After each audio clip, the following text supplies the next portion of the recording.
Welcome to Viji's Web Academy. In this session, we shall see CBSE NCERT Class 8 Bharat Ki Khoj Chapter 3 Part 4. Our sample videos are available at the YouTube channel. South to North, please subscribe to it. You can visit my website www.vijis.co.in. If you have any queries, please mail me at vijiswebacademy@gmail.com or you can WhatsApp to this number. Now, let's move on with this chapter. So, let us continue our discussion. Let's start with Bhagavad Gita. Bhagavad Gita Mahabharat का अंश है. So अंश அப்படினா it is a part of Mahabharatam இல்லையா? பகவத் கீதை வந்து மகாபாரதத்துல ஒரு part. परंतु उसकी अपनी अलग जगह है. But still परंतु அப்படினா ஆனா उसके बिना भगवत गीताக்காக தனியான ஒரு இடமே கொடுத்திருக்கோம் நம்ம இல்லையா? अलग जगह है और वह अपने आप में मुकम्मल है. अपने आप में मुकम्मल है. அதாவது it is a part of Mahabharatam. But அது வந்து மகாபாரத கதை எதுவும் சொல்றது கிடையாது இல்லையா? அது தனித்துவமா it is standing alone by itself. यह 700 श्लोकों का एक छोटा सा काव्य है. सो टोटला भगवत गीताல 700 वर्सेस இருக்கக்கூடிய ஒரு சின்ன पोएट्री. ओके, छोटा सा काव्य है. इसकी रचना बौद्ध काल से पहले हुई है. इसकी रचना அதாவது இது எழுதப்பட்ட காலம் அப்படின்னு பார்த்தா புத்தர் காலத்துக்கு முன்னாடியே எழுதப்பட்டிருக்கு. ப்ரீ புத்திஸ்டிக் ஏஜ்ல எழுதப்பட்டிருக்கு. ओके, तब से अब तक इसकी लोकप्रियता और प्रभाव कम नहीं हुआ. सो அப்போதிலிருந்து இப்ப வரைக்கும் இதற்கான மதிப்பும் மகிமையும் வந்து குறையவே இல்லை இல்லையா? லோகப்பிரியதா மற்றவங்களுக்கு லோகத்துக்கே இது வந்து பிரியமான ஒரு காவியமா இருக்கு. அதோட மதிப்பு வந்து இது வரைக்கும் கம்மியாகவே இல்லை. आज भी भारत में इसके प्रति पहले जैसे आकर्षण बना हुआ है. आज भी இன்னைக்கு கூட நம்ம பாரத நாட்டுல பார்த்தோம்னா பகவத் கீதாவை முதல்ல இருந்து எப்படி நம்ம மரியாதை செலுத்திட்டு வரோமோ அதே மாதிரி ஒரு அட்ராக்டிவ் ஃபீச்சர் ஆகர்ஷன் அப்படின்னா அட்ராக்டிவா தான் இது நிறைஞ்சிருக்கு.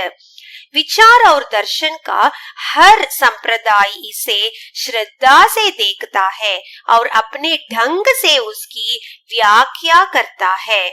So every school of thought, विचार அப்படின்னா thought இல்லையா? And philosophy books, இந்த புத்தகத்தை வந்து ஒரு மதிப்பு மரியாதைக்குரிய புக்கா தான் நம்ம பாக்குறோம். श्रद्धा means respect. ओके, इसे श्रद्धा से देखता है और अपने ढंग से किसी व्याख्या करता है. And they interpret in their own way. அவங்களுக்கு அது எப்படி பிடிக்குமோ அப்படி इंटरप्रेट பண்ணிக்கிறாங்க. ओके, संकट के समय जब मनुष्य के मन को संदेह सताता है और वह कर्तव्य के बारे में दुविधाग्रत होता है तो वह प्रकाश और मार्गदर्शन के लिए गीता की ओर देखता है. So let us stop till here. Okay, so संकट के समय நமக்கு ஏதாவது ஒரு கஷ்டம் அப்படின்னு வரப்பையோ இல்ல அப்படின்னா जब मनुष्य के मन को संदेह सातता है.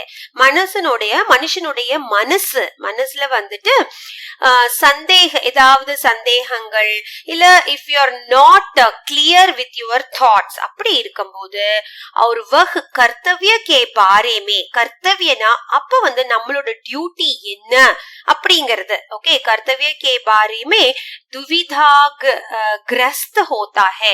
he is not able to decide what his duties are. அந்த மாதிரி ஒரு கன்ஃபியூஷன்ல இருக்கும்போது கீதையை படிச்சு அதிலிருந்து தெளிவு பெற்றவங்க கிருஷ்ணர் சொன்ன அந்த அட்வைசஸ் வச்சு முன்னேறினவங்க நிறைய பேர் இருக்காங்க. तो वह प्रकाश அப்படின்னா brighter side of the life और मार्गदर्शन के लिए மார்கதர்ஷனா ஒரு நல்ல ஒரு முன்னேற்றத்திற்காக வாழ்க்கையில முன்னேற்றத்திற்காக गीता की ओर देखता है. he sees towards Gita Bhagavad Gita. क्योंकि ஏனென்றால் यह संकट काल के लिए लिखी गई कविता है. சோ இந்த பகவத்கீதையானது எப்ப எழுதப்பட்டது? சங்கட காலம் நிறைஞ்ச ஒரு பீரியட்ல இது வந்துச்சு இல்லையா? கிருஷ்ணர் எப்ப பகவத்கீதா சொன்னாரு அர்ஜுனனுக்கு? போர்க்களத்துல இருந்து சொன்னாரு இல்லையா? அது ரொம்ப சங்கடமான ஒரு சிச்சுவேஷன்ல அர்ஜுனன் இருந்தப்ப அவருக்கு உபதேசம் பண்ணி எழுதப்பட்டது இல்லையா? சோ ராஜநைतिक और सामाजिक संकट के लिए, அதாவது ராஜநைतिक மீன்ஸ் பொலிட்டிக்கல், सामाजिक संकट means for social, okay political and social welfare இல்லையா के लिए और उससे भी अधिक, அதுக்கும் மேலாக मनुष्य की आत्मा के संकट के लिए, मनुष्य की आत्मा, மனுஷன் ஆத்மா அவன் நிம்மதியா இருக்கணும் அப்படிங்கறதுக்காக உருவாக்கப்பட்ட ஒரு காவியம் தான் கீதை. ओके गीता की असंख्य व्याख्याएं की गई और अब भी लगातार की जा रही है. सो இந்த பகவத்கீதைய அசங்கிய அப்படின்னா அன்கவுண்டபிள் நம்பர் ஆஃப் இன்டர்பிரிட்டேஷன்ஸ் கொடுத்திருக்காங்க. ஓகே और अब भी இன்னைக்கும் புது புது எடிஷன்ஸ் ஆஃப் கீதாஸ் வந்துட்டே தான் இருக்கு. ओके आधुनिक युग के विचार और कर्म क्षेत्र के नेताओं तिलक, अरविंद घोष, गांधी सभी ने इसके अपने ढंग से व्याख्या की है. सो இந்த மாடர்ன் யுகத்தை சேர்ந்தவங்க அவங்களுடைய தாட்ஸ், விचार और कर्म क्षेत्र के नेताओं, so many leaders such as திலகர், அரவிந்த் கோஷ், அதுக்கப்புறம் காந்திஜி, இவங்க எல்லாம் கூட இஸ்கி அப்படின்னா அந்த பகவத்கீதைய அவங்களுக்கு புரிஞ்ச மாதிரி இன்டர்பிரட் பண்ணி எழுதியிருக்காங்க.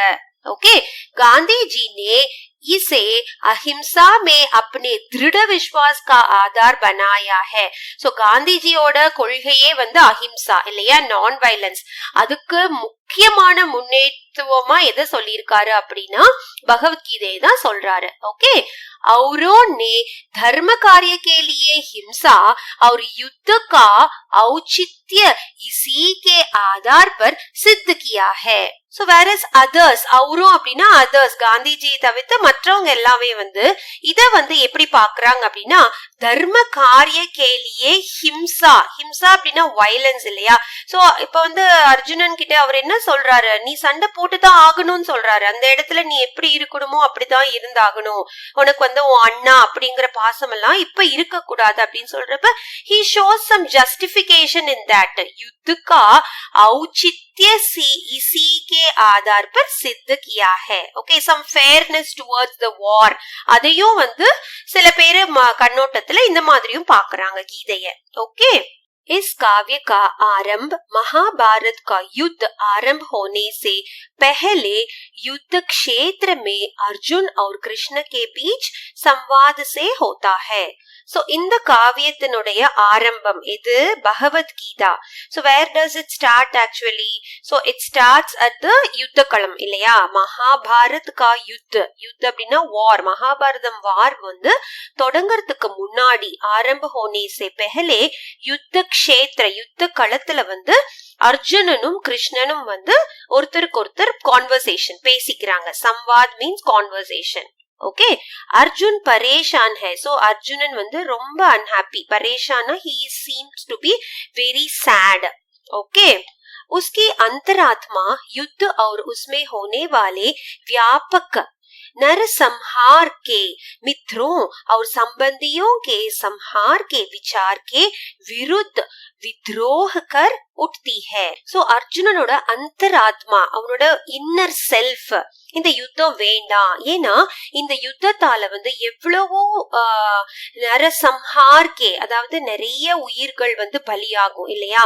சோ அதுல தன்னுடைய நண்பர்களும் அந்த பக்கம் இருக்காங்க, மித்ரும் அவர் சம்பந்தியும், சம்பந்தியும்னா relations, brother sister everyone. Okay संबंधियों के संहार के विचार के विरुद्ध विद्रोह कर उठती है. सो அவங்களெல்லாம் பத்தி நினைச்சு பார்க்கும்போது அர்ஜுனனுக்கு இந்த வாரே வேண்டாம் அப்படின்னு தோணுது.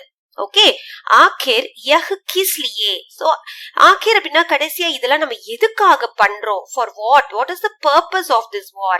कौन सा ऐसा लाभ होता है जो इन इस हानि इस पाप का परिहार कर सके. कौन सा ऐसा लाभ, என்ன அப்படி ஒரு லாபம், what is the advantage of this war.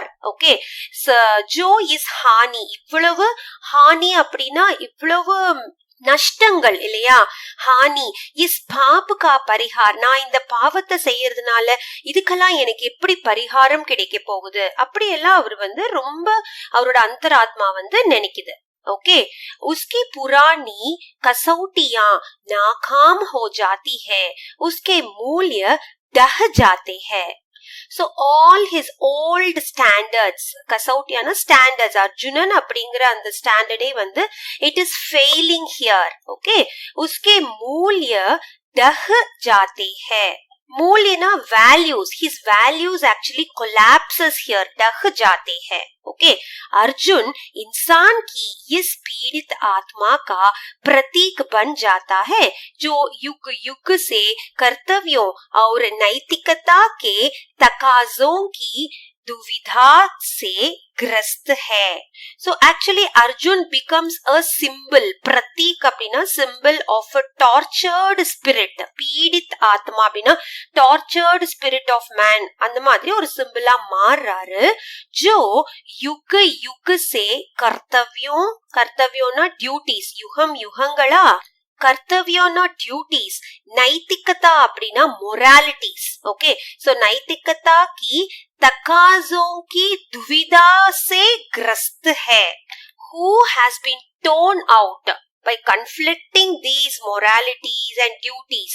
Okay, நம்மளுடைய கர்த்தவியம், டியூட்டிஸ் என்ன, மாரல்ஸ் என்ன, இதெல்லாம் நினைச்சு நினைச்சு வருந்தக்கூடிய ஒரு ஆத்மாவா ஆகுறோம். ஓகே, इस निजी बातचीत से हम एक एक करके व्यक्ति के कर्तव्य, सामाजिक आचरण, मानव जीवन के सदाचार और सबको नियंत्रित करने वाले आध्यात्मिक दृष्टिकोण जैसे विषयों की ओर बढ़ते हैं.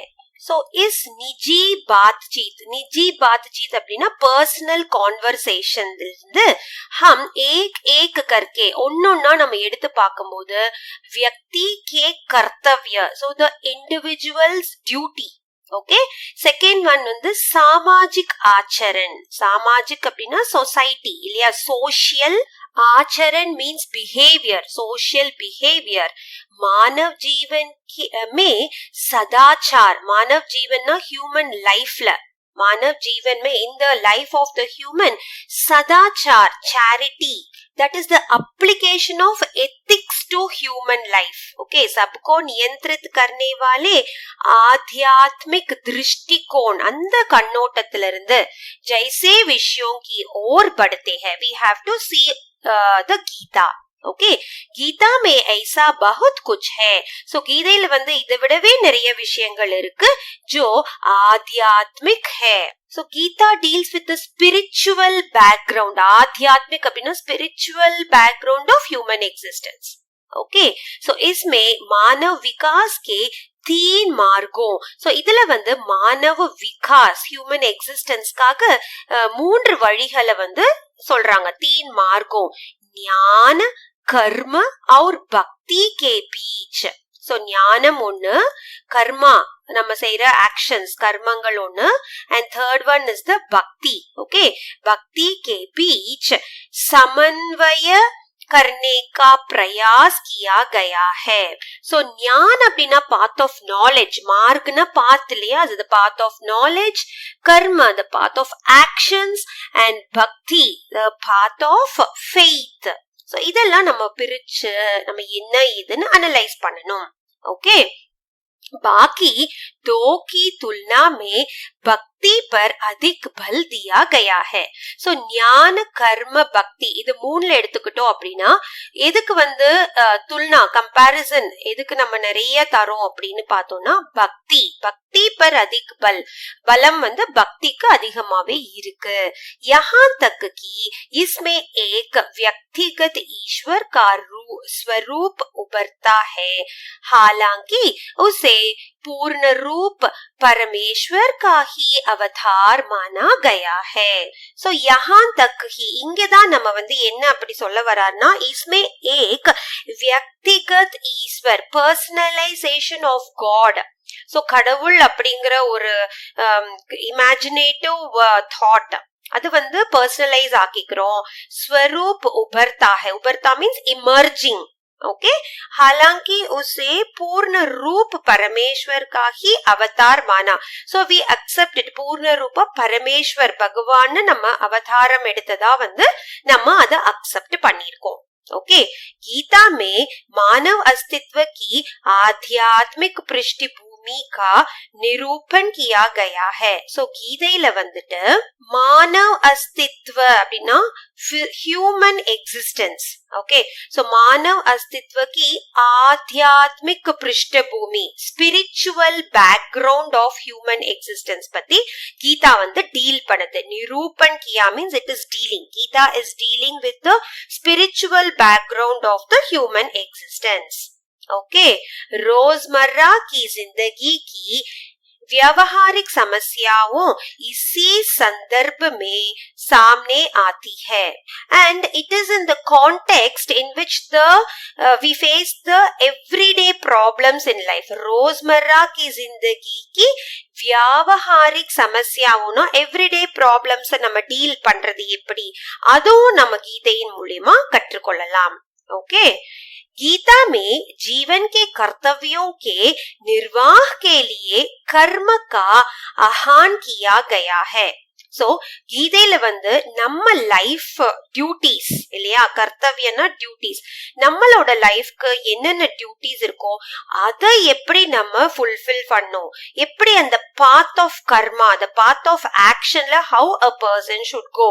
ओके, अकर्मण्यता की निंदा की गई है और कहा गया है कि कर्म और जीवन को समय के उच्चतम आधारों के अनुरूप होना चाहिए, क्योंकि ये आदर्श समय समय पर स्वयं ही बदल सकते हैं. सो कर्म அப்படின்னா ஆக்ஷன் இல்லையா, அகர்மண்யதா கி நிந்தா கி கை ஹே. அகர்மண்யதா அப்படின்னா இன் ஆக்ஷன், நமக்கு வேணுங்கிற நம்ம டியூட்டிஸை நம்ம பண்ணாதப்ப, when you don't perform your actions, that is condemned. Okay, நிந்தா கீ கை, அது நம்ம பண்ணாம இருக்க கூடாதுங்கிற விஷயத்தையும் கீதை தான் சொல்லுது. और कहा गया है कि कर्म और जीवन को समय के उच्चतम आदर्शों के अनुरूप होना चाहिए. सो कर्म நம்மளோட actions and our life, time to time நம்ம இந்த டைம்ல இந்த விஷயம் பண்ணணும் அப்படின்னா அது அந்த நேரத்துல பண்ணணும் இல்லையா. சோ அந்த நேரத்துல பண்ணாம விட்டுட்டு ஐயோ நம்மளால பண்ண முடியலையே அப்படின்னு ரிப்பெண்ட் பண்ண கூடாது. பிகாஸ் क्योंकि ये आदर्श समय समय पर स्वयं ही बदल सकते हैं இல்லையா. சோ ये आदर्श என்ன ஆகும், time and tide wait for no man இல்லையா, ஸ்வயம் தானாகவே மாறிக்கொள்ளக்கூடிய தன்மையுடையது, बदल सकते हैं. ओके, युग धर्म अर्थात विशेष युग के अपने आदर्श को हमेशा ध्यान में रखना चाहिए. सो இந்த யுக தர்ம அதாவது அர்த்தாத் அப்படின்னா that is विशेष युग के अपने आदर्श को. सो आदर्श அப்படின்னா the ideal of the particular age को हमेशा ध्यान में रखना चाहिए. நம்ம எப்போதுமே அதை தியானத்துல நம்ம வச்சிருக்கணும். ओके, गीता का संदेश न सांप्रदायिक है और न ही किसी विशेष विचारधारा के लोगों को संबोधित करता है. सो गीता கொடுக்கக்கூடிய மெசேஜ், சந்தேஷ் அப்படின்னா message it is not to a particular group of பீப்புளோ இல்ல பர்டிகுலர் கிளாஸ் ஆஃப் பீப்புளுக்கோ கிடையாது. அதான் न सांप्रदायिक है और न ही किसी विशेष विचारधारा के लोग, ஒரு பர்டிகுலர் குரூப் ஆஃப் பீப்புள் விசார் லோகோங்க மட்டும் கிடையாது அந்த கீதை இருக்கு அப்படிங்கறதெல்லாம் கிடையாது. இது எல்லாத்துக்குமே அடிப்படையா எழுதப்பட்டது. ओके, इसकी दृष्टि सार्वभौमिक है. सो கீதையின் பார்வை அந்த சார்வபௌமிக் அப்படின்னா யூனிவர்சல், உலகத்துக்காகவே இல்ல அந்த ஹோல் யூனிவர்ஸ்க்காகவே எழுதப்பட்டதுதான் கீதை. ஓகே, உஸ்மே கஹா கயா தா ஹை, அதுல என்ன சொல்லப்பட்டிருக்குன்னா சபி ராஸ்தே முஜ் தக் ஆதே ஹை. சோ எல்லா வழிகளுமே இறுதியில என்கிட்டதான் வந்து சேரும். All the path reaches me finally இசி சார்வபௌமிகதா கே காரண். சோ அந்த யூனிவர்சல் ஆஸ்பெக்ட் அந்த காரணத்தினாலதான் गीता सभी वर्गों और संप्रदायों के लोगों के लिए मान्य हुई. So that is why it is being accepted by all the classes and groups of people. Okay, इसकी रचना के बाद 2500 वर्षों में भारतवासी बार बार परिवर्तन, विकास और ह्रास की प्रक्रिया से गुजरे हैं. उन्हें एक के बाद एक தரஹ் தரஹ்கே அனுபவ் ஹுயே ஹை. அதாவது இது எழுதப்பட்ட இஸ்கி ரச்சனா கே பாத், அதுக்கப்புறம் 2500 வருஷம் means how much? During the 2500 years, okay, Bharatwasi bar parivartan. Bharatwasi means humans in India. அவங்களுக்குள்ளார நிறைய விதமான பரிவர்த்தனா சேஞ்சஸ் நடந்திருக்கு இல்லையா? Vikas in their thoughts, in their development और हास की प्रक्रिया से गुजरे है. So they had changes, development and ह्रास की प्रक्रिया அப்படின்னா வந்து डीके எல்லாமே ஆயிருக்கு. அதுக்கப்புறம் उन्हें एक के बाद एक, ஒண்ணுக்கு பின்னாடி ஒண்ணு तरह तरह के अनुभव हुए हैं. ஒவ்வொருத்துல இருந்தும் ஒவ்வொரு அனுபவங்கள் கிடைச்சிருக்கு. एक के बाद एक विचार सामने आए हैं. So ஒண்ணுக்கு அப்புறம் ஒண்ணா ஒரு விசார் அப்படின்னா ideas and thoughts have come out. पर उन्हें हमेशा गीता में कोई ऐसी जीवंत चीज मिली है जो विकसित होते विचारों से मेल खाती रही. But it has always found something living in Gita. जीवंत चीज मिली है, ஏதோ ஒரு ऐसी அப்படின்னா something, ஏதோ ஒரு living வந்து கிடைச்சிருக்கு கீதையிலிருந்து. That has been fitted into the developing thoughts and had a freshness and applicability of spiritualism. Okay, like this Nehru tells about Bhagavad Gita. Okay, and the next topic is Prachina Bharat mein Jeevan aur Karma. So ancient India la nilaviya life and actions, life and work in ancient India. Okay, Buddha के समय से पहले का वृत्तांत हमें जातक कथाओं में मिलता है. सो बुद्ध के समय से पहले प्री बुद्धिज्म पीरियड ला, ओके, पहले का वृत्तांत हमें जातक कथाओं में मिलता है. ஜட்டக்கா டேல்ஸ்னு கேள்விப்பட்டிருப்பீங்களா? அதுதான் வந்து ஜாத்தக் கதாவும். அதுல இருந்து நமக்கு இன்ஃபர்மேஷன்ஸ் கிடைக்குது. इन जातक कथाओं का वर्तमान रूप बुद्ध के कुछ समय बाद का है. सो இந்த ஜட்டக்கா டேல்ஸோட வர்த்தமான் ரூப்னா another form. Okay, modern present form वर्तमान रूप prehistory pre Buddha period के बदला बुद्धर वंददुक्कु अप्पुறம் बुद्ध के कुछ समय बाद आफ्टर बुद्धिस्ट पीरियडல நமக்கு அப்போ நம்மளுக்கு இந்த ப்ரூஃப்ஸ் வந்து கிடைக்குது.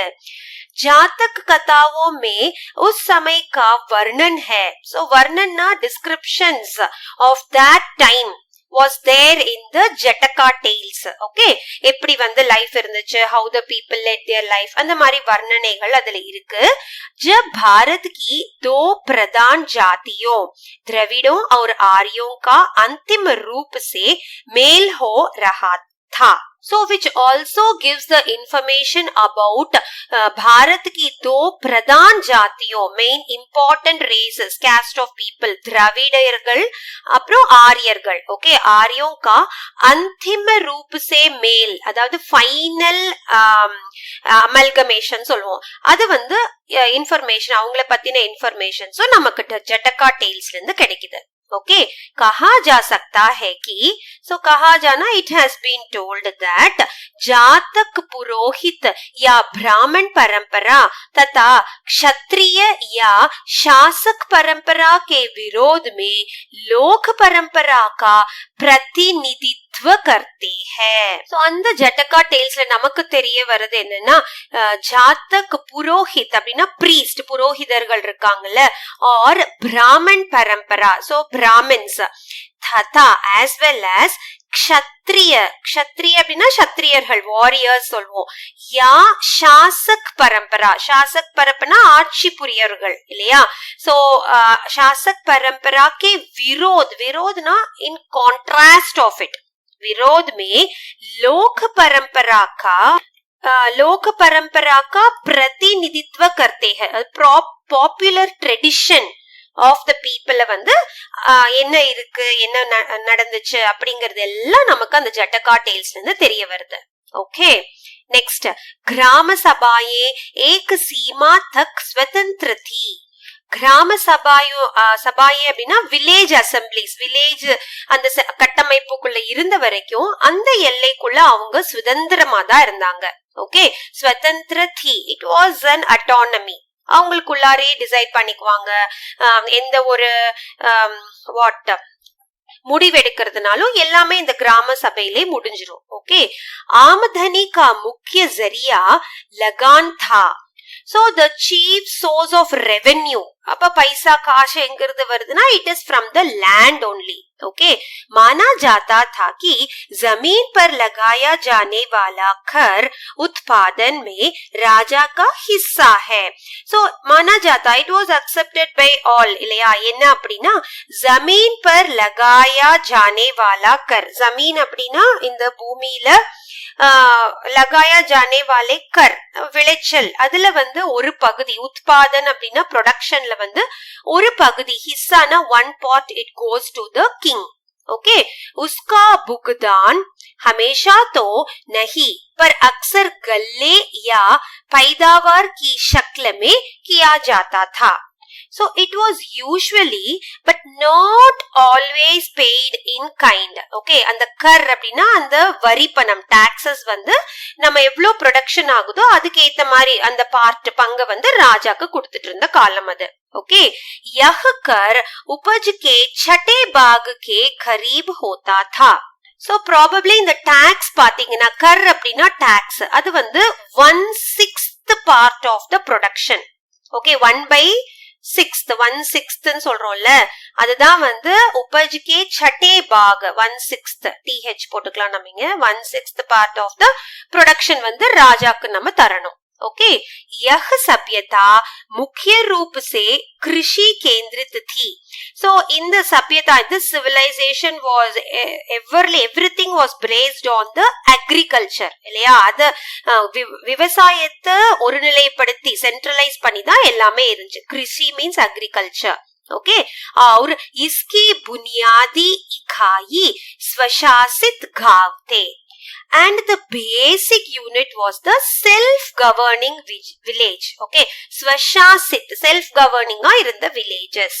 राजनीतिक और आर्थिक ढांचा इन्हीं ग्राम समुदायों से बनाया जाता था, जिन्हें 10-10 और 100-100 के समूह में बांट दिया जाता था.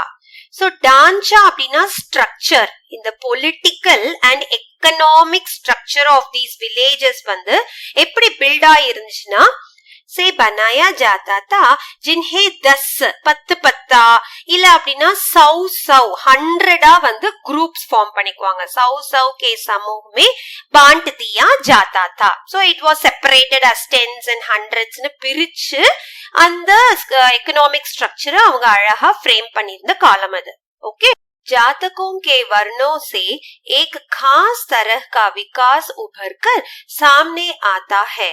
So ஜாதகம் के वर्णों அப்படின்னா ஜட்டகாஸ் அக்கவுண்ட்ஸ்ல இருந்து one rather development, Vikas means development, also comes as what is that? यह विशेष दस्तकारियों से जुड़े लोगों की अलग बस्तियों और गांवों की स्थापना थी. So स्थापना அப்படின்னா establishment. So establishment of special settlements. Vishesh அப்படின்னா ஸ்பெஷல் இல்லையா. தஸ்தகாரியோனா settlements of people. ஓகே, ஜுடே லோகோங்கி அலக் பஸ்தியோ, பஸ்தியோ அப்படின்னா காலனிஸ்ல மக்கள் இருக்க ஆரம்பிச்சாங்க. கிராமத்துல ஒரு கிராமமும் ஒவ்வொரு வகையான அவங்களுடைய ஒர்க்க வந்து பண்ணிட்டு இருந்தாங்க. சி இஸ் தரஹ் ஏக் காவ் படியோங் காத்தா, இந்த மாதிரி ஒரு கிராமம் பார்த்தோம் அப்படின்னா ஃபுல் ஆஃப் கார்பெண்டர்ஸ் இருப்பாங்க. ஏக் காவ் லோஹாரோங் காத்தா, லோஹாரோ அப்படின்னா பிளாக் ஸ்மித் இல்லையா, இரும்பு பட்டறையில வேலை பாக்குறவங்க. சோ அந்த வில்லேஜ் வந்து இதுக்கு ஃபேமஸா இருந்துச்சு. இசி தரஹ் और पेशों के लोगों के गांव थे. So like this, each and every village of people were with their own professions. பேஷோ அப்படின்னா அவங்கவுங்க ப்ரொஃபஷன், கார்பெண்டர்ஸ், பிளாக் ஸ்மித்ஸ் அந்த மாதிரி இருந்தாங்க. ये खास पेशेवर लोगों के गांव. ஸோ இந்த மாதிரி ப்ரொஃபஷனல் பீப்புள்ஸ் இருக்கக்கூடிய வில்லேஜ் வந்து गांव आमतौर पर शहर के पास बसे होते थे. ஸோ அவங்களோட லிவிங்காக சிட்டிக்கு பக்கத்துல இருக்க ஆரம்பிச்சாங்க. ஷஹர் கே பாஸ். ஓகே, சோ தட் அவங்க மேக் பண்ற குட்ஸ் திங்ஸ் எல்லாம் வந்து சிட்டில இருந்து மக்கள் வாங்கிட்டு போறதுக்கு யூஸ்ஃபுல்லா இருக்கணுங்கிறதுக்காக. ओके, सो शहर में उनके विशेष उत्पादनों की खपत हो जाती थी और बदले में उन्हें जिंदगी की दूसरी जरूरतों को पूरा करने का सामान मिल जाता था. அதான் இப்ப சிட்டில வந்துட்டு இவங்க பண்ணக்கூடிய பொருட்கள் எல்லாம் வாங்கறதுக்கான வழி பிறந்துச்சு. as well as பதிலே அப்படின்னா இவங்களுக்கு வேணுங்கிற திங்ஸ், ஜிந்தகி ஜீனே, இப்ப ஜிந்தகி அப்படின்னா லைஃப், தூசரி ஜரூரத்தோ மற்ற இவங்களுக்கு வேணுங்கிற ப்ராடக்ட்ஸ் எல்லாமே வந்து पूरा करने का सामान मिल जाता था. सामान मटेरियल्स எல்லாம் சிட்டில இருந்து இவங்களுக்கும் கிடைச்சது. ऐसा लगता है कि पूरा गांव सहकारिता से उसूल पर काम करता था और बड़े ठेके लेता था. So ऐसा लगता था, it was seemed that the whole village, okay, पूरा गांव सहकारिका के उसूल, some principles of cooperation, அவங்களுக்குள்ள ஒரு கோஆபரேஷன் பிரின்சிபல்ஸ் ஓட அவங்க வேலை பார்த்துட்டு இருந்தாங்க. और बड़े ठेके लेता था. ओके, सो शायद इस तरह अलहदा रहने और संगठित होने से जाति प्रथा का विकास और विस्तार हुआ होगा. सो शायद probably இந்த மாதிரி இவங்க அவங்களோட ஒர்க் பேஸ்ட் அடிப்படையில ஒரு கூட்டமா இருந்துட்டு வந்த காரணத்தினால சொசைட்டில அவங்களுக்குன்னு அந்த ஜாதி பேதம், ஜாதி பிரதா கா Vikas, the development in the caste system might have got expanded. विस्तार हुआ होगा.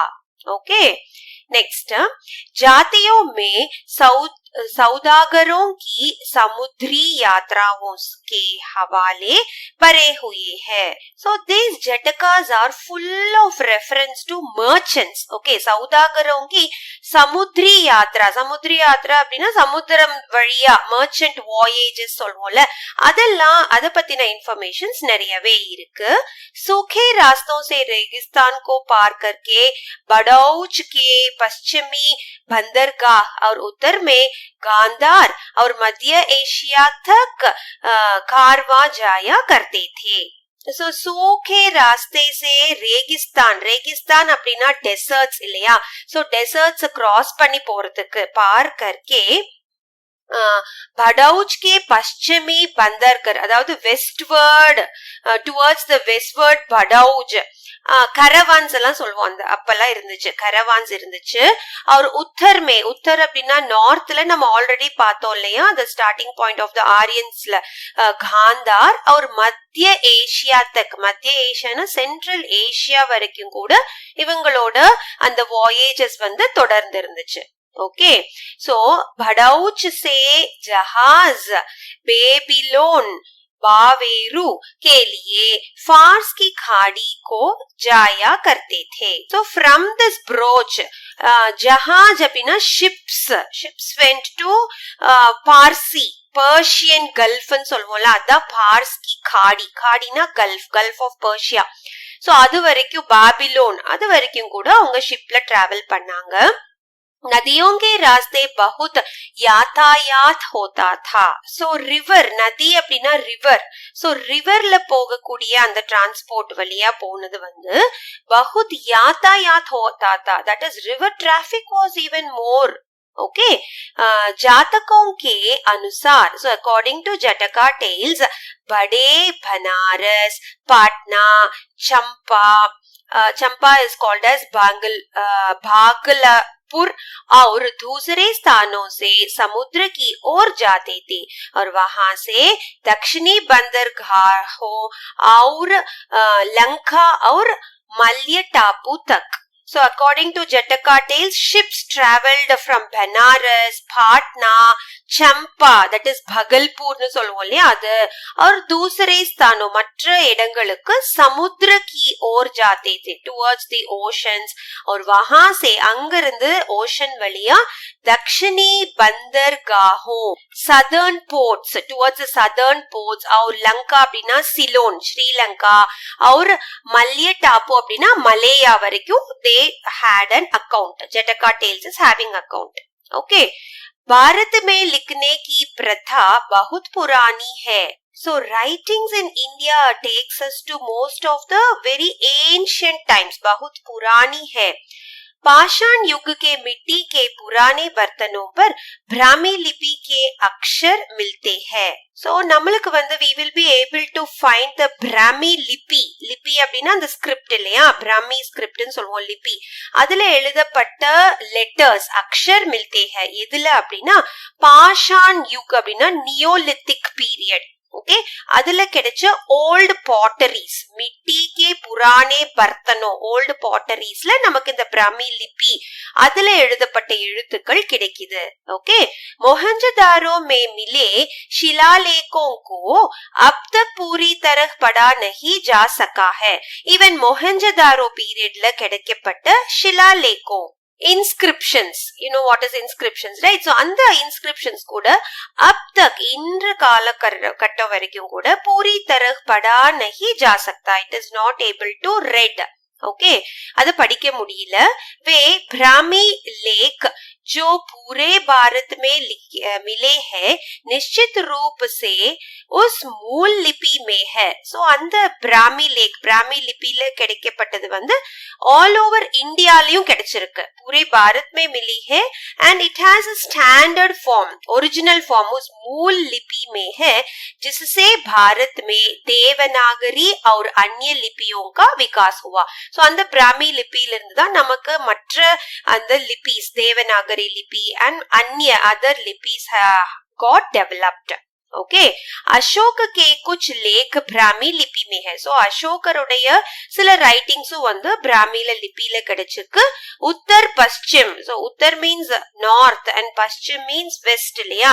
சோ நார்த் வெஸ்ட்ல में मिले वाले कुछ अन्य लेख खरोष्टी लिपि में है. சோ அங்க கிடைச்சது வந்து खरोष्टी लिपिயில இருக்கு.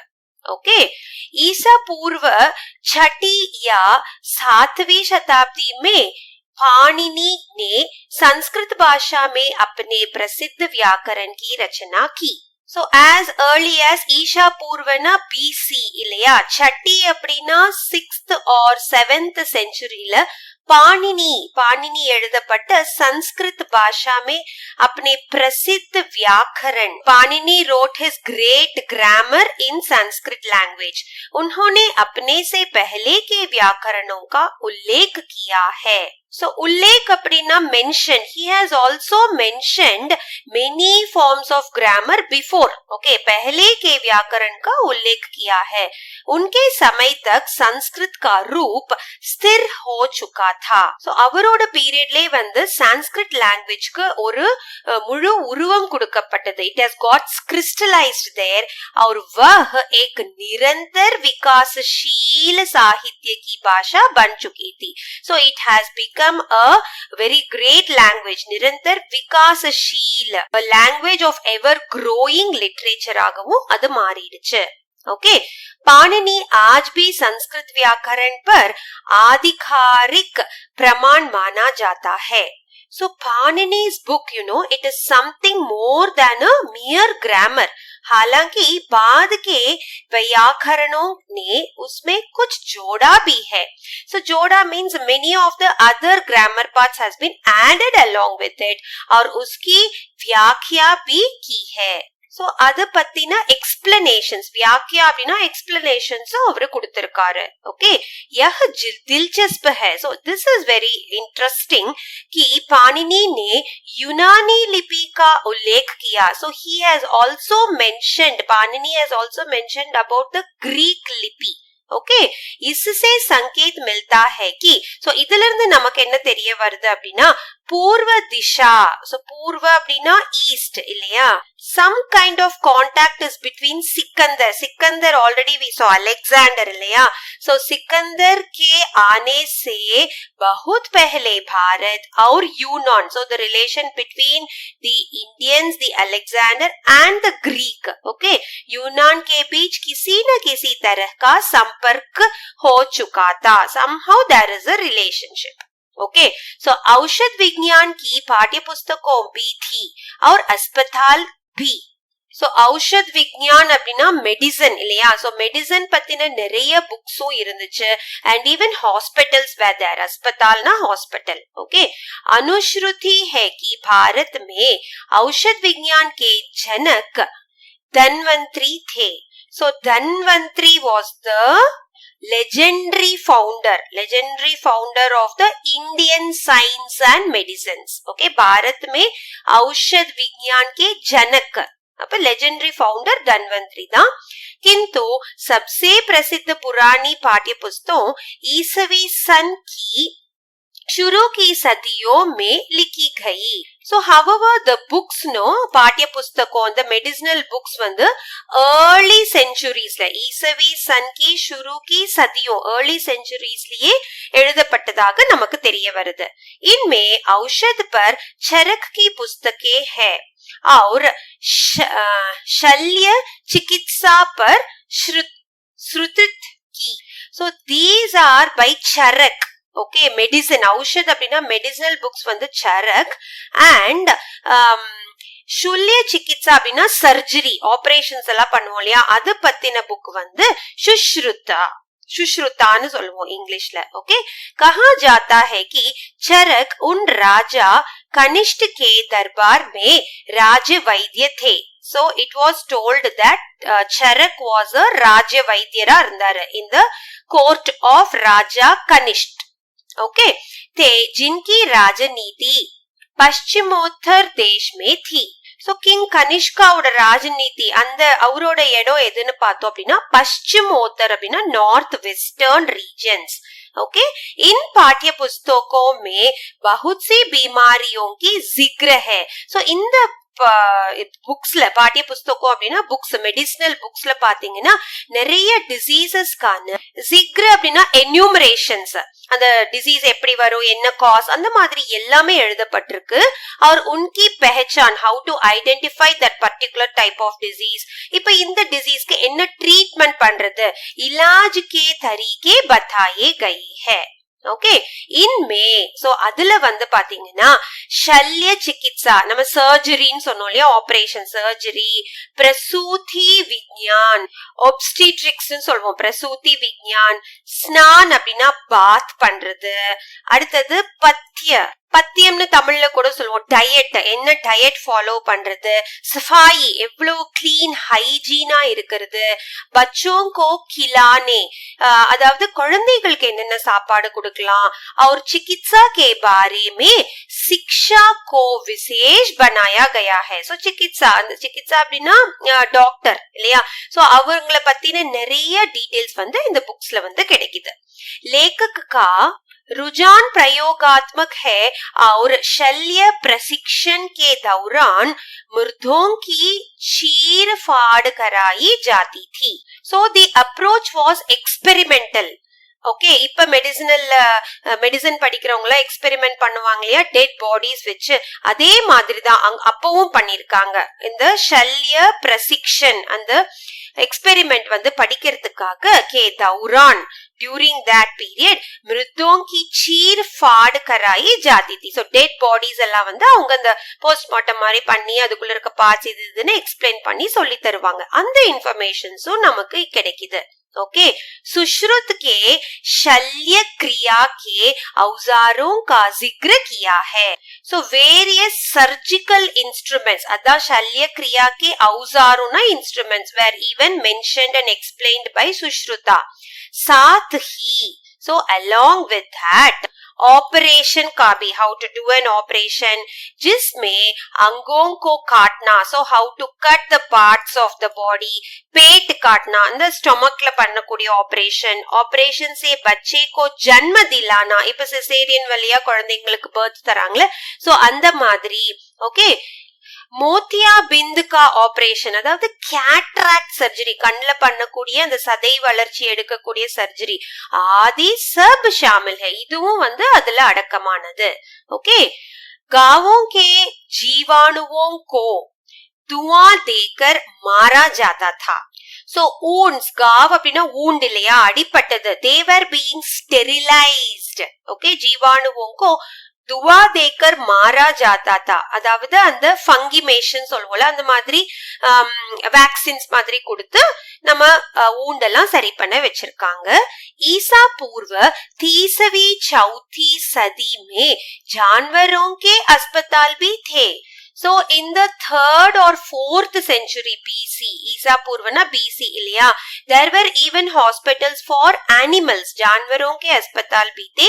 यह जैन और बौद्ध धर्म का प्रभाव था जिसमें अहिंसा पर बला दिया जाता था. So this could be probably due to the influence of Jainism and Bauddha Dharma, Buddhism, because they followed very strictly ahimsa இல்லையா, जिसमें अहिंसा पर बल दिया जाता था. महाकाव्यों के युग में अक्सर वनों में एक तरह की विश्वविद्यालयों का जिक्र किया गया है. So in the epic period, மகாகாவியம் के युग, அந்த எபிக்ஸ் மகாகாவியங்கள் எழுதின அந்த எபிக் பீரியட்ல நமக்கு வந்து அக்சர் வனம் அப்படின்னா ஃபாரஸ்ட் இல்லையா, சோ ஃபாரஸ்ட் யூனிவர்சிட்டிஸ், விஸ்வவித்யாலயனா யூனிவர்சிட்டிஸ், அத பத்தின இன்ஃபர்மேஷன்ஸும் நமக்கு கிடைக்குது. ये कस्बे या शहर से बहुत दूर नहीं होते थे. So these were not situated far from towns or cities. बहुत दूर नहीं होते. Okay. इनमें प्रसिद्ध विद्वानों के आसपास शिक्षा प्रशिक्षण के उद्देश्य से लोग इकट्ठे होते थे. So where student used to gather around for the speech and the शिक्षा प्रशिक्षण, அவங்க சொல்லி தரதெல்லாம் கேட்கறதுக்காக பக்கத்திலே வந்து அவங்க கேதர் ஆவாங்க. शिक्षा में तरह तरह के विषय शामिल थे. सो அவங்க டீச்சிங்ஸ்ல வந்து நிறைய விதமான விஷயங்கள் வந்து கலந்திருந்துச்சு. जिनमें सैनिक प्रशिक्षण भी होता था. So it included the military training also. प्रशिक्षण அப்படினா ट्रेनिंग. ओके, इन वनाश्रमों को इसलिए पसंद किया जाता था क्योंकि यहाँ शहरी जीवन के आकर्षणों से बचाकर विद्यार्थियों के लिए नियमित और ब्रह्मचर्य का जीवन बितना संभव होता था. सो इन वनाश्रमों, அந்த ஃபாரஸ்ட்ல இருக்கக்கூடிய அந்த ஆசிரம் வந்து इसलिए पसंद किया जाता था. So they liked that because of the reason यहाँ शहरी जीवन, அந்த சிட்டி லைஃப் மாதிரி எந்தவித அட்ராக்ஷனல் சோர்சஸும் இருக்காது இல்லையா. ஆकर्षणों से बचाकरனா அதிலிருந்து விலகி, विद्यार्थियों के लिए, இந்த ஸ்டூடெண்ட்ஸ்காகவே नियमित और பிரம்மச்சரிய கா ஜீவன், சோ அவங்களுக்கான அந்த பிரம்மச்சரியமான அந்த லைஃப வந்து அமைச்சு கொடுத்துச்சு. ओके, कुछ वर्ष तक यहाँ प्रशिक्षण के बाद उनसे अपेक्षा की जाती थी कि वे वापस लौटकर गृहस्थ और नागरिक जीवन बिताए. सो கொஞ்ச வருஷம் வந்து அவங்க அங்க ட்ரைனிங் எடுத்துட்டு, प्रशिक्षण அப்படினா ட்ரைனிங் के बाद उनसे अपेक्षा की जाती थी, so they can go back to their house and lead a life. Okay, लौटकर गृहस्थ அப்படினா ஹவுஸ் ஹோல்ட் ஒர்க் எல்லாம் அவங்க பண்ண ஆரம்பிக்கலாம். और नागरिक जीवन बिताए. ओके, इन वन शिक्षालयों में प्रायः छोटे छोटे गुट रहते थे. सो இந்த ஃபாரஸ்ட் ஸ்கூல்ஸ் இருக்கு இல்லையா, அது வந்து प्रायः छोटे छोटे गुट அப்படின்னா ஸ்மால் ஸ்மால் குரூப்ஸா வந்து அமைக்கப்பட்டிருக்கும். ओके, गोकी इस बात के संकेत मिलते हैं कि लोकप्रिय अध्यापक बड़ी संख्या में विद्यार्थियों को आकर्षित करते थे. So this popular teachers, Okay, attracted so much of badi sankhya large number of students attended these training camps. Banaras hamesha shiksha ka kendra tha. So next Banaras pati solrar, it is always a center of education. Buddha ke samay mein bhi, so even Buddha roda kaalathila kuda vah prachin kendra mana jata tha. It was considered as an ancient center of learning during the Buddhist period itself. किंतु उत्तर पश्चिम में आधुनिक पेशावर के पास एक प्राचीन और प्रसिद्ध विश्वविद्यालय तक्षशिला या टैक्सिला था.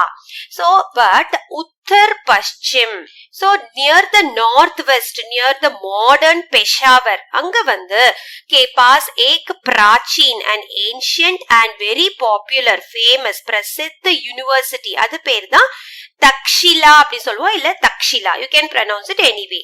यह विश्वविद्यालय विशेष रूप से இந்த university வந்து it is a specialized form.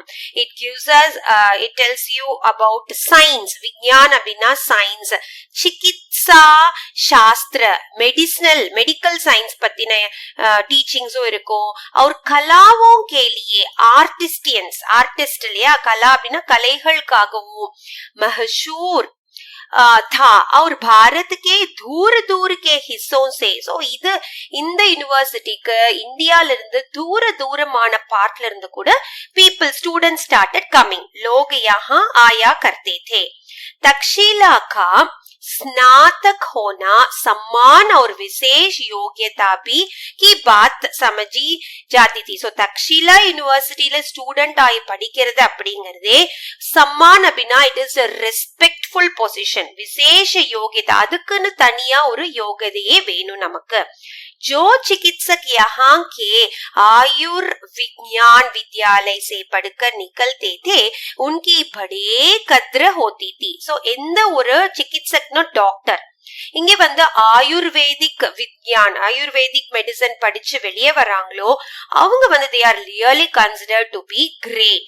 कहा जाता है कि जब कभी बुद्ध बीमार पड़ते थे तो उनके भक्त इलाज के लिए एक मशहूर चिकित्सक को बुलाते थे जो तक्षशिला का स्नातक था.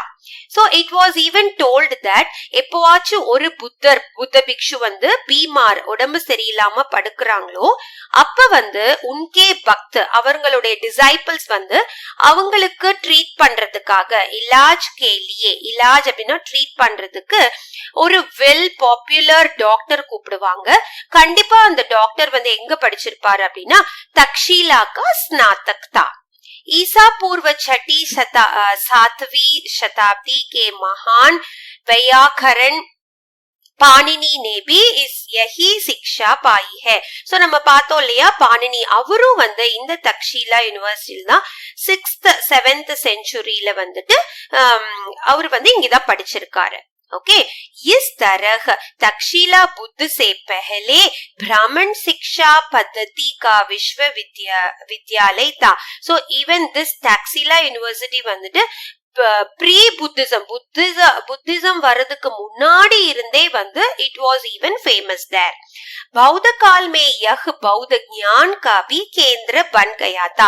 सो बुद्धिज्म पीरियडல, புத்தா பீரியட்ல இது வந்து यह बौद्ध ज्ञान का केंद्र means centre for Buddhism knowledge கூட அமைஞ்ச ஒரு இடம்.